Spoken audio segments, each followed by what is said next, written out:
안녕하세요. 토큰포스트 퇴근길 브리핑입니다. 오늘 5%에 달하는 미국 국채 금리 때문에 시장 참여자들이 막 공포에 질려서 자산을 던지고 있을 때 말이죠. 월스트리트 거대 금융기관들은 오히려 조용히 그 자신들의 디지털 자산 인프라 규모를 4배나 확장하고 있다면 믿어지시나요? 네, 참 겉과 속이 완전히 다른 되게 아이러니한 상황이죠. 그렇죠. 2026년 4월 30일 목요일 기준인데요. 지금 디지털 자산 시장 표면만 딱 보면 완전히 방향성을 잃고 요동치는 것처럼 보입니다. 맞습니다. 흔들리고 있죠. 근데 그 수면 아래를 좀 들여다보면요. 거시경제적 자금 이탈이랑 또 구조적인 인프라 확장이 동시에 진행되는 약간 거대한 모순 같은 상황이거든요. 그래서 이번 딥다이브에서는 단순히 시장 가격이 내렸다는 현상을 넘어서서 기저의 역학을 한번 쫙 해보해 보겠습니다. 네, 표면적인 가격 하락에만 매몰되면 지금 시장이 겪고 있는 아주 중요한 구조적 재편 과정을 놓치기 십상이거든요. 아, 구조적 재편이요? 네, 오늘 BTC와 ETH의 하락은 단순하게 투자 심리가 위축됐다거나 기술적 조정이 온 게 아닙니다. 외부적으로는 거시경제의 그 무위험 수익률이 자본 이동을 강제하고 있고요. 내부적으로는 과도하게 쌓여있던 파생상품 시장에 레버리지 포지션들이 막 기계적으로 청산되고 있는 국면인 거죠. 자금이 시장을 완전히 떠나는 건지 아니면 대기 자산으로 이동하는 건지 그 경로를 추적하는 게 중요하겠네요. 그럼 데이터부터 좀 짚고 넘어가 볼까요? 네, 그러시죠. 지금 시장은 그야말로 혼조세입니다. BTC는 약 75,700달러 선으로 전날 대비 한 1.6% 하락했고요. 네, 좀 빠졌죠. ETH 역시 2,240달러 선까지 밀리면서 3.3%가량 동반 하락했습니다. 근데 반면에 도지나 TRX 같은 일부 알트코인들은 오히려 소폭 상승하는 디커플링 현상을 보이고 있단 말이죠. 여기서 단순히 가격 변화보다 훨씬 더 눈여겨봐야 할 지표가 있습니다. 바로 시장 점유율 데이터인데요. 아, 도미넌스요? 네, 맞습니다. 지금 BTC의 점유율은 59.85%, 그리고 ETH의 점유율은 10.70%로 이 두 대형 자산의 지배력이 동시에 떨어졌거든요. 덩치 큰 애들부터 돈이 빠진다는 거네요. 그렇죠. 시장 전체 파이가 줄어드는 과정에서 유동성이 먼저 빠져나가고 있다는 걸 의미합니다. 이게 돈이 막 도지나 TRX로 다 몰려갔다기보다는 포지션을 털어내고 시장 내부의 대기자금 형태로 전환되면서 나타나는 상대적인 비율 변화로 해석하는 게 역학적으로 더 맞습니다. 그 유동성 이탈 현장이 파생상품 시장에서 되게 충격적인 수치로 나오고 있잖아요. 지난 24시간 동안에만 무려 3억 3,100만 달러 규모의 레버리지 포지션이 강제 청산됐습니다. 어마어마한 규모죠. 네, 데이터를 좀 뜯어보면 참 재밌는데 하이퍼 리퀴드 거래소에서는 단 4시간 만에 청산된 포지션의 95.5%가 숏 포지션이었습니다. 하락장에 숏이 청산됐네요. 그렇죠. 반대로 SOL, 그러니까 솔라나의 경우는 단 1시간 만에 롱 포지션만 막 6억 7,200만 달러가 증발했어요.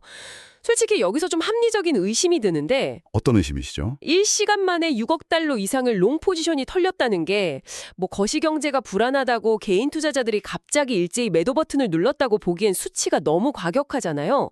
약간 누군가 의도적으로 가격대를 밀어버린 타겟팅 스퀴즈 현상 아닌가요? 충분히 그렇게 생각하실 수 있습니다. 근데 솔라나에서 발생한 이 규모의 롱 청산은 개인들의 패닉셀링이라기보다는 그 시장의 얇은 호가창이랑 자동화된 마진콜 시스템이 만들어낸 일종의 기계적 연쇄 반응에 가깝습니다. 기계적인 연쇄 반응이요? 네, 파생시장 구조를 보면 다들 담보를 맡기고 실제 자본보다 엄청 크게 베팅을 하잖아요. 근데 가격이 특정 임계점 아래로 딱 내려가서 담보 비율이 깨지면 거래소 엔진이 그냥 시장가로 강제 매각을 해버립니다. 아, 얄짤없이 털어버리는 거군요. 맞아요. 그럼 그 매각 물량이 호가창을 또 짓누르면서 더 밑에 있던 다른 사람의 롱 포지션을 또 청산시키는 거죠. 마진콜이 다른 마진콜에 방아쇠를 당기는 전형적인 도미노 형상입니다. 그렇다면 아까 하이퍼 리퀴드에서 나온 95% 비율의 숏 청산이나 XMR, CRO 같은 데서 관찰된 숏 스퀴즈는 어떻게 봐야 하나요? 하락장이면 원래 숏이 돈을 벌어야 하는 거 아닌가요? 그게 바로 레버리지 시장의 되게 무서운 모순입니다. 시장 전체가 하락 추세일 때 투기 자본이 막 한꺼번에 숏으로 몰리면 펀딩비가 극단적으로 왜곡되거나 유동성이 일시적으로 확 말라버리는 구간이 생겨요. 숏에 너무 사람이 몰려서요? 네, 맞습니다. 이때 누군가가 비교적 적은 자본으로 현물을 긁어 모아서 가격을 살짝만 툭 쳐서 위로 올리면 과도한 레버리지를 쓴 숏 포지션들은 방어를 못하고 그대로 연쇄청산을 당하는 거죠. 방향만 다를 뿐이지 아까 솔라나 롱 도미노랑 똑같은 원리네요. 완벽하게 동일한 기전입니다. 얇은 호가창을 기반으로 한 레버리지 붕괴인 거죠. 자, 그러니까 결국 롱이든 숏이든 무리한 레버리지가 시스템에 의해 싹 씻겨 내려가고 있다 이런 뜻이군요. 근데 되게 흥미로운 게 이런 극심한 폭락장 속에서 디파이 섹터 거래량은 오히려 18.4% 증가했고 스테이블 코인 거래량은 무려 22%나 폭증했어요. 보통 변동성이 커지면 거래를 안 하지 않나요? 그 데이터가 바로 지금 시장 참여자들이 어떻게 대처하는지를 너무 명확히 보여주는 증거입니다. 여기서 스테이블 코인 거래량이 급증했다는 건 막 외부에서 신규 자본이 들어왔다는 뜻이 아니에요. 아, 밖에서 달러가 들어온 게 아니다. 네, 극심한 변동성이랑 그 청산의 공포를 눈앞에서 본 투자자들이 방향성 베팅을 멈추고 포지션을 달러 가치에 연동된 스테이블 코인으로 현금화하고 있다는 뜻입니다.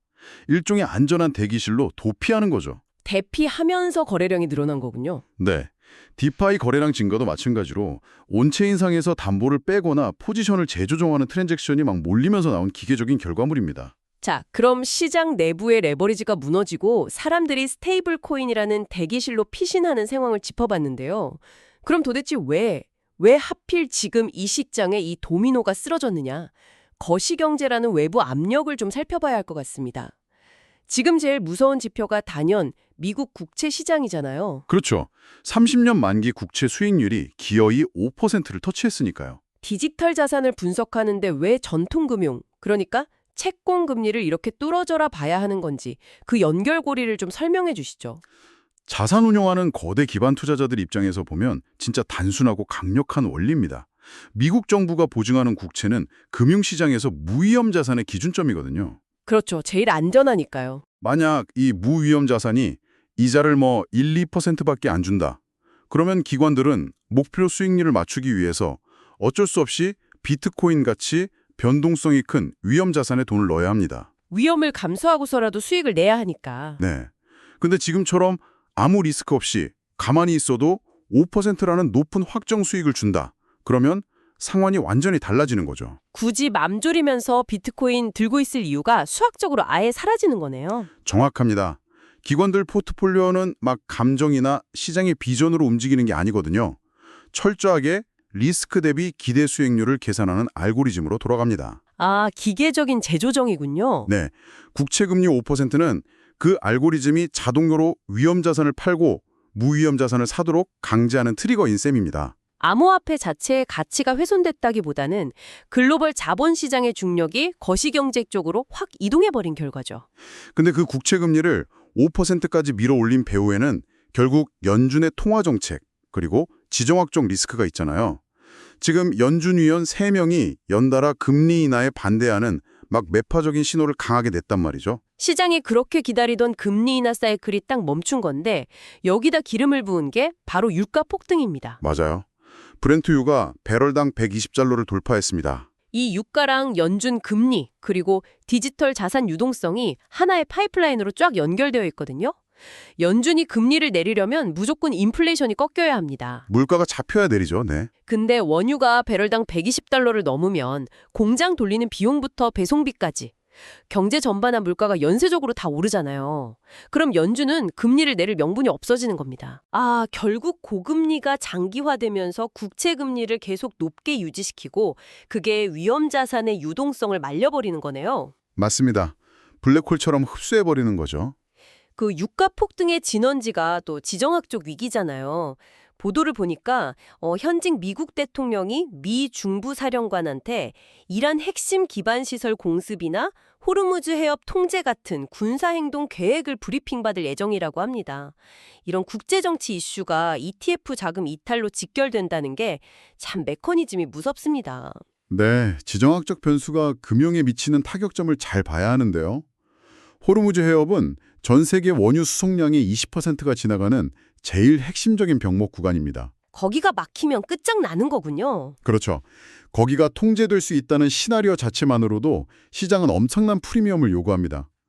실제 폭탄이 떨어지기 전이라도 위험을 피하려고 원유 선물 쪽에 매수세가 확 몰려서 가격이 폭등하는 거죠. 아까 말씀하신 유가 상승에서 시작해서 인플레이션 압력, 고금리, 국채금리 상승, 위험자산 회피로 이어지는 그 파이프라인의 첫 번째 스위치가 켜지는 거네요. 네, 호르무즈 해협 리스크가 바로 그 메인 스위치입니다.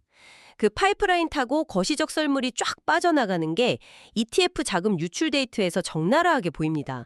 지금 미국 현물 비트코인 ETF에서 3거래일 연속 순유출이 발생했어요. 4월 29일 하루에만 총 1억 3,800만 달러가 빠졌고요. 천하의 블랙록 IBIT에서도 5,472만 달러가 나갔습니다. 뭐 MBS BT로 좀 들어오긴 했는데 출혈을 막기엔 턱없이 부족했거든요. 네, 수치가 말해주고 있죠. 자, 이렇게 보면 돈 다 빠지고 레버리지 터지고 되게 암울해 보이잖아요. 근데 이번 심층 분석의 진짜 핵심, 가장 흥미로운 역설은 바로 지금부터입니다. 단기 투기 자본이 빠져나가는 썰물 이면에서 거대 전통 금융기관들은 오히려 블록체인 인프라 뼈대를 더 굵게 세우고 있다는 겁니다. 네, 그 부분은 정말 주목할 만합니다. 첫 번째 신호가 SEC와 나스닥에서 나왔습니다. SEC가 나스닥 ISE에 상장된 블랙록 IBT 옵션 한도를 25만 계약에서 무려 100만 계약으로 확대하는 걸 승인했어요. 한도가 4배 늘어난 게 이게 구조적으로 어떤 의미인가요? 이건 단순한 규제 완화 정도가 아닙니다. 거대 기관 자본이 들어올 수 있는 고속도로 차선을 4배로 확 넓혀준 사건이거든요. 아, 고속도 차선이요? 네, 기관들이 수십억 달러씩 자본을 굴릴 때 제일 중요하게 생각하는 게 바로 하방 리스크를 어떻게 방어하느냐입니다. 그 방어 수단이 바로 옵션 시장이고요. 현물 ETF를 크게 샀는데 가격이 떨어지면 안 되니까요. 그렇죠. 1억 달러어치 현물 ETF를 샀으면 가격 하락에 대비해서 풋옵션을 같이 사둬야 안전하게 포지션을 유지할 수 있잖아요. 근데 기존 25만 계약 한도에서는 그 방어막을 칠 수 있는 규모 자체가 너무 작았던 겁니다. 아, 풋옵션을 사고 싶어도 못 사니까 애초에 현물을 크게 안 샀다. 네, 포트폴리오 해지가 안 되니까요. 근데 이 한도가 100만 계약으로 늘어났다는 건 기관들이 드디어 수조 원 단위의 자금을 밀어넣고 해지할 수 있는 파이프라인이 열렸다는 뜻입니다. 야, 의미가 크네요. 여기서 더 중요한 건 SEC의 시각이 변했다는 거예요. 한도를 100만 계약으로 팍 늘려줘도 이게 전체 유통량의 한 7.47%밖에 안 되니까 시장 조달 위험이 없다고 SEC가 공식적으로 판단한 겁니다. 아하, 그러니까 비트코인 ETF가 이제 신흥국 ETF인 EM이나 중국 대형주 ETF인 FXI 같은 전통 대형 상품들이랑 완전히 동급 취급을 받기 시작했다는 거군요. 완벽하게 주류, 제도권으로 편입된 거죠. 거시적인 악재로 단기도는 빠져도 제도권 진입 문은 활짝 열린 거네요. 근데 이런 인프라 구축이 결제 시장에서는 더 급진적이에요. 글로벌 결제 거인들 움직임을 보면 진짜 실험 단계를 넘어섰습니다. 비자가 스테이블 코인 결제 시범 프로그램을 무려 9개 네트워크로 확대했거든요. 이미 블록체인 결제 운영 규모가 연간 70억 달러에 달합니다. 엄청난 규모로 커지고 있죠. 페이팔도 아예 결제 서비스 및 암호화폐 통합 부문을 신설했고요. 한국의 신한카드도 솔라나 기반 스테이블 코인 결제 시스템 POC, 즉 실증 잠업에 들어갔습니다. 이 결제 기업들은 도대체 스테이블 코인의 어떤 이점에 꽂혀서 이러는 걸까요? 기존 국경 간 송금이나 결제 시스템이 너무 느리고 비싸기 때문입니다. 현재 전통 결제망은 여러 은행이랑 중개기관을 다 거쳐야 정산이 끝나잖아요. 며칠씩 걸리고 수수료도 비싸죠. 네, 근데 비자나 페이팔이 구축하는 스테이블 코인 네트워크를 쓰면 완전히 달라집니다. 결제 버튼을 누르는 순간 달러 가치를 담보한 스테이블 코인이 전송되고 단 몇 초 만에 온체인상에서 최종 정산이 딱 끝나버리는 거예요. 아, 중간에 은행들이 막 장부 맞추고 백엔드 작업하는 그 과정 자체가 아예 사라지는 거군요. 바로 그겁니다. 결제 기업들한테는 오늘 비트코인이 5% 오르든 내리든 그건 관심 밖이에요. 그들이 주목하는 건 블록체인 네트워크 위에서 달러 가치가 365일 언제나 그것도 거의 제로 수수료로 이동할 수 있다는 그 엄청난 구조적 혁신입니다. 진짜 무섭네요. 투기 자본은 금비 무섭다고 도망치고 있는데 비자나 페이팔 같은 거인들은 기존의 낙후된 배관을 아예 뜯어내고 그 자리에 블록체인이라는 새 배관을 깔고 있는 거네요. 네, 폭풍 속에서 뼈대를 세우고 있는 셈입니다. 거시적 썰물 속 인프라 구축, 이 역설이 참 소름 돋게 다가오는데요. 하지만 이렇게 큰 변화가 일어나는 와중에도 우리가 발을 딛고 있는 규제 환경은 여전히 좀 불안정합니다. 이 부분도 짚어봐야 할 것 같은데 먼저 한국 시장 상황입니다. 거래소랑 금융당국 간의 법적 공방이 되게 혼란스럽죠. 한국 법원이 빗썸에 대한 FIU의 6개월 영업정지 처분 효력을 정지시켰습니다. 일단 빗썸은 한숨 돌렸죠. 근데 반면에 FIU는 두나무에 내려졌던 3개월 영업정지를 취소하라는 1심 판결에는 또 불복해서 항소를 했단 말이죠. 이런 행정 규제 리스크가 시장 유동성에는 구체적으로 어떤 영향을 주나요? 규제의 불확실성은 곧 수급의 단절입니다. 한국은 글로벌 시장에서도 거래량이 절대 무시 못할 수준으로 크거든요. 엄청 크죠. 빗썸이 당장 영업정지는 모면했지만 본안소송 결과가 나오기 전까지는 언제 문을 닫을지 모른다는 그 꼬리 위험이 계속 남아있는 겁니다. 두나무 쪽 항소도 마찬가지고요. 투자자들 입장에서는 내 돈이 들어간 거래소가 어떻게 될지 모르는데 적극적으로 거래를 할 리가 없죠. 찝찝하니까 일단 지켜보는 거군요. 네, 관망하거나 아예 규제 리스크가 없는 해외 거래소로 자산을 빼버립니다. 결국 한국 시장의 프리미엄을 만들던 그 빵빵한 수급이 메말라버리는 구조적 원인이 되는 거죠. 거래소 규제뿐만 아니라 온체인 내부에서도 사고가 있었잖아요. 수의 블록체인 기반 비파인 애프터매스 파이낸스가 해킹을 당해서 한 114만 달러 정도 손실을 입었습니다. 근데 여기서 해킹 원인이 되게 흥미롭더라고요. 그 원인이 진짜 중요합니다. 수의 네트워크의 기반인 무브 언어 자체의 결함이 아니라 그냥 함수 부호가 안 맞는 취약점을 악용한 공격이었다고 하던데요. 이 차이를 구분하는 게 왜 중요한 건가요? 쉽게 비유하자면요. 건물의 기초 공사가 아예 잘못된 건지 아니면 그냥 302로 도어락 비밀번호가 유출된 건지를 구분하는 거랑 똑같습니다. 스케일이 완전히 다르네요. 네, 무브 언어는 수이나 앱토스 같은 블록체인 전체를 굴리는 코어 인프라잖아요. 만약 무브 언어에 설계 결함이 있었다면 수위 위에서 돌아가는 모든 앱이 다 털린다는 뜻이니까 생태계 전체가 붕괴되는 치명적인 악재입니다. 근데 이번엔 그게 아니라는 거잖아요? 맞습니다. 애프터매스 파이낸스라는 개별 앱이 코드를 짜다가 함수 부호를 잘못 연결한 일종의 애플리케이션 단위의 타이포 실수, 즉 오타 같은 걸 해커가 파고든 거죠. 고속도로 자체에 막 거대한 싱크홀이 생긴 게 아니라 그냥 고속도로 달리던 특정 차의 결함이 있어서 사고가 난 거네요. 게다가 전액 보상도 예정되어 있다고 하니까 시스템 전반의 붕괴로 쫄 필요는 없겠습니다. 자, 지금까지 파생상품 시장의 연쇄 붕괴, 그리고 5% 국채금리가 촉발한 거시적 압박, 그 이면에서 월가와 결제 거인들이 다지는 인프라까지 쫙 뜯어봤습니다. 내용이 참 방대한데 이 딥다이브를 청취하시는 분들은 당장 내일 아침에 도대체 어떤 지표를 봐야 할까요? 네, 지금 시장은 거시적 악재랑 구조적 호재가 막 정면 충돌하는 과도기거든요. 그래서 추세가 확정되기 전까지는 가격이 조금 빠졌다고 막 섣불리 레버리지 일으켜서 추격 매수하는 건 진짜 피하셔야 합니다. 조심해야 할 구간이다. 네, 매일 체크하셔야 할 기준점은 딱 두 가지입니다. 첫째, 대기 자금 흐름을 보여주는 스테이블 코인 거래량, 그리고 연쇄 붕괴의 바닥을 알 수 있는 파생상품 청산 데이터입니다. 레버리지라는 불순물이 얼마나 다 털려나갔는지 확인하는 게 1순위고요. 둘째는요? 둘째는 연준의 스탠스를 결정짓는 물가지표, 그리고 그게 30년 만기 국채금리에 미치는 영향입니다. 국채금리가 꺾이지 않는 이상 거시 자본이 들어오기 힘드니까요.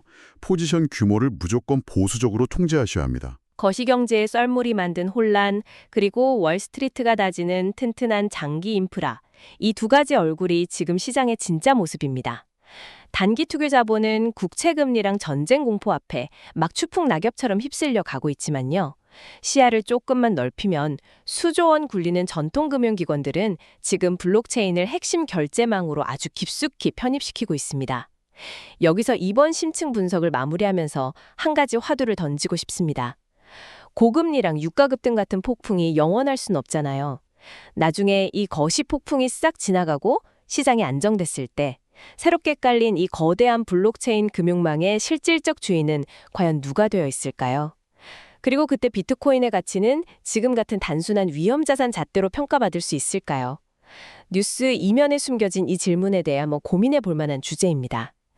이슈의 껍데기를 벗겨내고 진짜 맥락을 해부해보는 시간, 이번 딥다이브는 여기서 마칩니다. 지금까지 토큰포스트 퇴근길 브리핑이었습니다. 시장 흐름 이해에 도움이 되셨기를